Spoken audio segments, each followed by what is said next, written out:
Before MARSOC ever existed, there was Force Recon. For decades, Force Reconnaissance Marines were the tip of the spear for deep reconnaissance and direct action missions in the United States Marine Corps. Their legacy stretches from Vietnam to Iraq, with a reputation built on silence, endurance, and raw skill.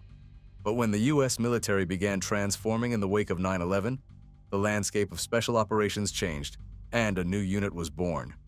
To understand the distinction between Force Recon and the modern-day Raiders, you have to go back to what Force Recon was built to do. Their core mission was to operate as a special reconnaissance unit supporting the Marine Air Ground Task Force. They weren't just shooters. Their primary focus was on deep recon behind enemy lines, often in small teams, undetected, gathering intelligence and preparing the battle space for conventional Marine forces. These missions required not only elite fitness and shooting capabilities, but a high degree of patience, stealth, and discipline. Force Recon Marines trained extensively in combat diving, halo-ha-ho parachuting, advanced surveillance, amphibious operations, and long-range patrolling. They were inserted far ahead of the main force, with little to no support, and expected to operate independently for days at a time. What they weren't tasked to do, at least officially, was direct action or counterterrorism at the scale of units like Delta Force or SEAL Team 6. Force Recon's role remained largely within the Marine Corps' operational structure.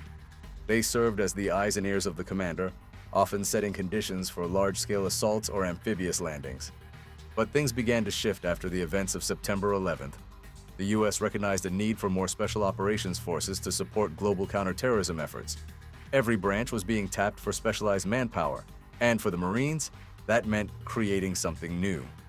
MARSOC, the Marine Corps Forces Special Operations Command, was stood up in 2006.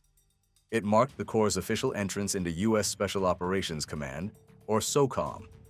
For the first time, the Marines had a dedicated Special Operations Force that answered directly to SOCOM. Quick break.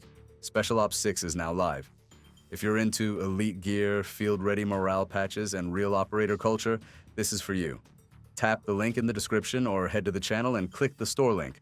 Join the team, grab your gear, and support the mission, and could deploy alongside units like Army Special Forces, Navy SEALs, and Air Force CTTs.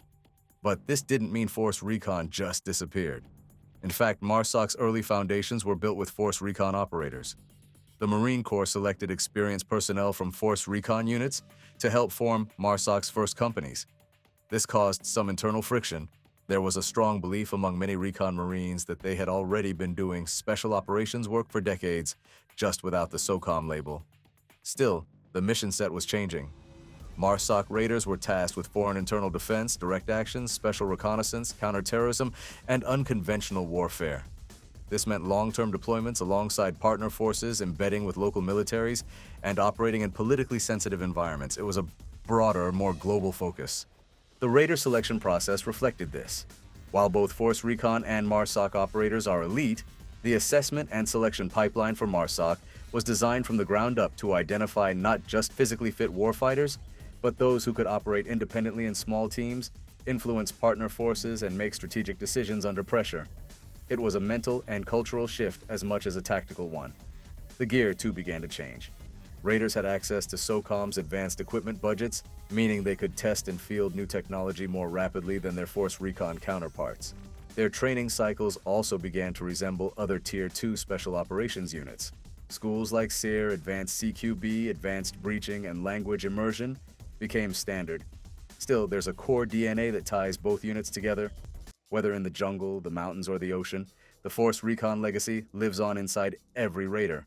The original Recon mantra, swift, silent, deadly, still resonates across the formation, and to this day, many Raiders come from a Force Recon background, bringing with them the mindset and fieldcraft that defined their predecessor unit. Where Force Recon operated as a supporting arm of the Marine Expeditionary Force, MARSOC Raiders operate with a global mandate. Their chains of command, mission approval processes, and operational goals align more closely with other SOCOM elements. It's not better or worse, it's different, and in the end, that difference is about reach and mission scope. One unit operates with the Marine Corps at its back, embedded within its operational planning. The other operates globally, answering to a joint special operations structure, executing strategic missions that may never be acknowledged publicly. Yet both units demand the same level of excellence. Both require grit, discipline, and commitment to mission. The training pipelines may differ, but the expectation is the same: perform at the highest level in the harshest environments with the fewest resources. This isn't just about comparing who's tougher or better trained, it's about understanding evolution. Force Recon laid the foundation. MARSOC Raiders built upon it. And today, both continue to contribute in their own way to the fight. The battlefield has changed. Counterinsurgency, partner force development, and surgical operations now define the modern fight. Force Recon and MARSOC both operate in that space, but their missions, oversight, and operational reach differ in ways that matter. Force Recon, by design, remains a Marine Corps asset. Their primary task is to support the Marine Air Ground Task Force with deep reconnaissance, limited direct action, and special insertion capability. They're not a SOCOM unit. They answer to Marine commanders, and their missions usually fall within the scope of Marine Corps campaigns. MARSOC, on the other hand, is a SOCOM unit. Raiders don't belong to a Marine Expeditionary Force. They belong to the Global Special Operations community, meaning they're tasked through Joint Special Operations Command or Theater Special Operations Commands. They operate globally, often detached from conventional Marine units entirely. This difference shows up in their mission profiles. Force Recon might swim onto a beach, conduct hydrographic recon, and call in a Marine amphibious landing. MARSOC might embed with a foreign counter-terror team for 6 months, training, advising, and occasionally rolling on high-value targets in urban terrain. But the divergence runs deeper than missions. It's also about mindset. Force Recon has always carried a culture of silent professionalism. Their teams are small, lean, and focused on precise reconnaissance. They pride themselves on being undetected. Even in direct action scenarios, the goal is always surgical entry, intelligence collection, and rapid exfiltration. This difference shows up in their mission profiles. Force Recon might swim onto a beach, conduct hydrographic recon, and call in a Marine amphibious landing.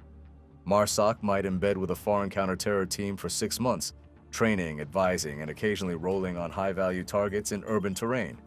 But the divergence runs deeper than missions. It's also about mindset. Force Recon has always carried a culture of silent professionalism.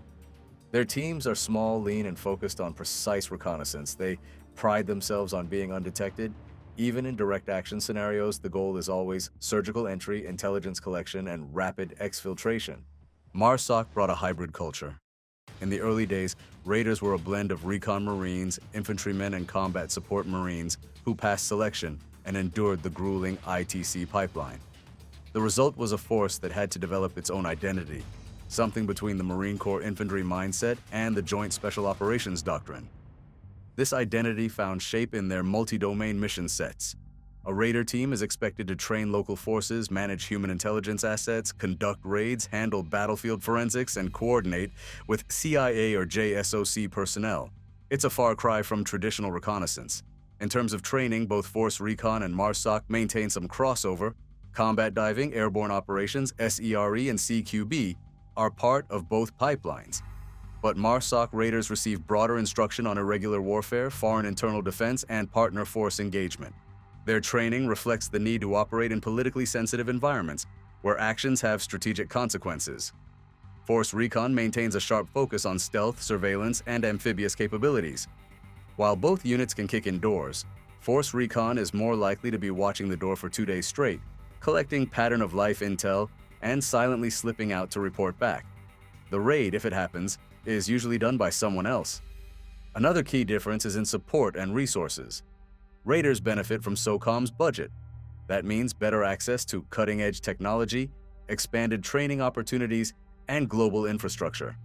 Force Recon, while elite, remains limited to the Marine Corps budget cycle and priorities.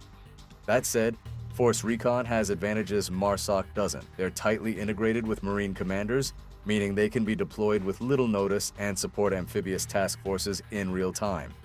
In large-scale combat operations, they provide crucial recon and battlefield shaping that MARSOC teams would not be tasked to do. In terms of tempo, both units operate hard. Force Recon supports MEUs, Marine Expeditionary Units, often forward deployed around the globe. Raiders, meanwhile, deploy on longer rotations to areas where SOCOM has strategic interests, often to train partner forces, advise during combat, or strike high-value targets. When it comes to selection, Force Recon typically pulls from within the Marine Corps. Marines attend the basic reconnaissance course after passing a screening. MARSOC selection, however, is open to a broader pool and includes a brutal 3-week selection process, followed by nearly a year of training.